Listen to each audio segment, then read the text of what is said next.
এই কথাষাৰ ক'বলৈ তোমাৰ অলপ লাজ নালাগিল? কিন্তু তোমালোকৰ বিৰাট বোৱাৰী ঘৰত আপত্তি কি হ'ল? এই কাৰণে আপত্তি কৰিছো যে তাই এগৰাকী ষ্টেণ্ডাৰ্ডলেছ ফেমিলিৰ ছোৱালী। ফুটপাথৰ দোকানী এজনৰ ছোৱালীয়ে কেতিয়াও এই চলিহা বংশৰ বোৱাৰী হ'ব নোৱাৰে। ঠিক আছে দেউতা, তুমি তোমাৰ ঘৰখনৰ ষ্টেণ্ডাৰ্ড মেইনটেইন কৰি থাকা। যিখন ঘৰত মই হ'বলগীয়া পত্ৰিকা আনিব নোৱাৰো সেইখন ঘৰত মই নাথাকো দেউতা। এই ছোৱালীজনীক লৈ তুমি কেতিয়াও সুখী হ'ব নোৱাৰা। সুখী হ'ব পাৰো নে নোৱাৰো এই সময় ক'ব দেউতা।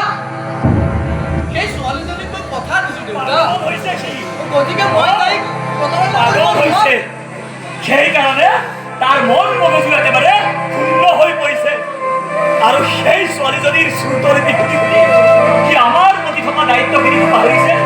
শ্ৰদ্ধা, ভক্তি, মৰম, ভালপোৱা এই সকলোবোৰ পাহৰি গৈছে। দেউতা তুমি মনে মনে থাকা, নেমাতিবা মোক দেউতা বুলি। কি বুলি ভাবিছা আমাৰ? তোমাৰ আবেগেৰে জীৱনটো চলে, এদিন সি বুজি উঠিব জীৱন মানে আবেগ নহয়। আৰু সেই ষ্টেণ্ডাৰ্ডলেছ ছোৱালীজনী তোক মই সোধাই নাৰো। ময়ো প্ৰকাশ চলিহা হয়। ময়ো প্ৰকাশ চলিহা হয়।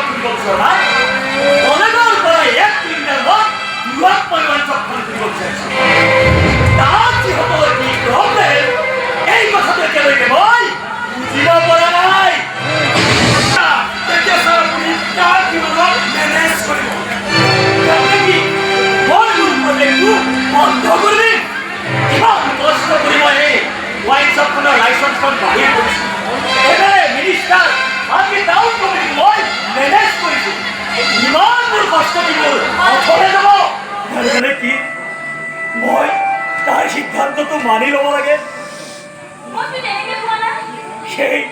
সেই ডাল দৰিদ্ৰ বিধৱা ছোৱালীজনী, সেই ডাল দৰিদ্ৰ বিধৱাজনী আমাৰ যদি ঘৰৰ ছোৱালীৰ বাবে সি নিজৰ ঘৰখন ত্যাগ কৰি ওলাই যাব। মই কাহানিও কল্পনাই কৰিব পাৰে।